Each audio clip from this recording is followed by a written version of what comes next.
have a very special feature on the cards for you today. Yes, I'm with, well, he's yawning, but I'm with our champion, Rocket Man. And, well, what can one say about this horse? He truly is a marvel. He's a revelation. And to talk us through Rocket Man and, you know, what he's like behind the scenes, I've got with me his master, his trainer, a man who knows him probably better than anyone else does, Patrick Shaw. Pack, look, what's your first reaction when you look at a horse like this, when you're with him, when you're in his presence? Well, obviously, just his presence, as you see, he's a wonderful animal. He's intelligent. He knows what's happening around him, and I think it's just a privilege to train a horse like him.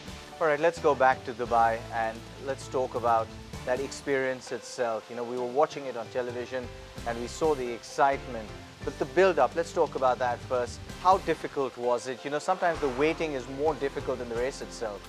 So that's the worst part about it, because every day you go to the track, you know, it's racing, horses have got to work, there could be minor injuries, there could be injuries, so every day the anticipation of getting it over with, getting the track work over with, checking him afterwards, checking if they're eating, coming back in the afternoon, you know, it's a huge stress.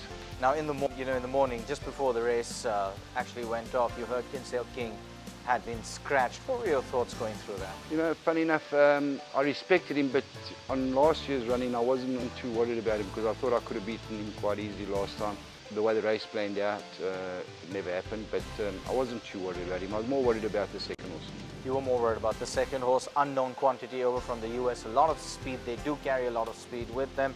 And the race itself, you know, when they turned for home, it just looked like that second horse just seemed to be traveling a little bit better. Just for a moment or two, I for one, just for a second got concerned again. Were you concerned at all? Yeah, obviously, you know, when Bob Effort is he was a great court horse trainer, so you know he knows how to train a speed horse. That's his forte. And in that last furlong, when you saw him closing, it was a monkey off your back, wasn't it? Yeah, obviously I like to wait till past the post. I could see 150 out, we had him cold. And looking back, you know, it had been frustrating till then. You know, he's won Group 1 races in Singapore, but that international Group 1 had eluded him so far. And all three times, you know, there was enough for us to go back to the drawing board and say he was unlucky. Were you at all thinking that, look, it's just not in his destiny? Were you at all? No, I always knew we're going to get it. And I always told him we're going to get it. It's just a matter of when, but he's going to get it. And I think it's more anticipation for the club, the owner. It's more frustration that we know he should have had one or two, and we hadn't got them as yet. So it was a huge relief, I think, to everybody. I mean, what makes him the champion he is when you see him in his stall? Well, obviously, he's a quiet horse. He stands in his corner normally. If nobody's bothering him, he'll stand in that corner over there. He's got his same corner. And when you walk him around here, if there's nobody around, you can drag him around. As soon as he sees a bit of activity and people, and then he starts to pump himself up. As you see at the race course, the same thing.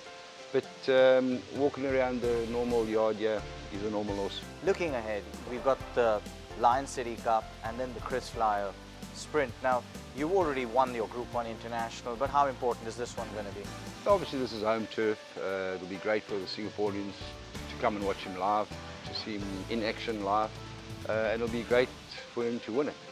But I think it's going to be a strong competitive race, and you know, hopefully we can pull it off. Now, again, it's something that can't be helped. You know, people are talking about a potential matchup at some stage between him and Australia's champion, Mare Black Caviar. What are your thoughts on that? I think it'll be great. I think because I've got a lot of respect for her. I've seen her race. They race very similar. The times are very similar, except she hasn't done a 107 around the turn.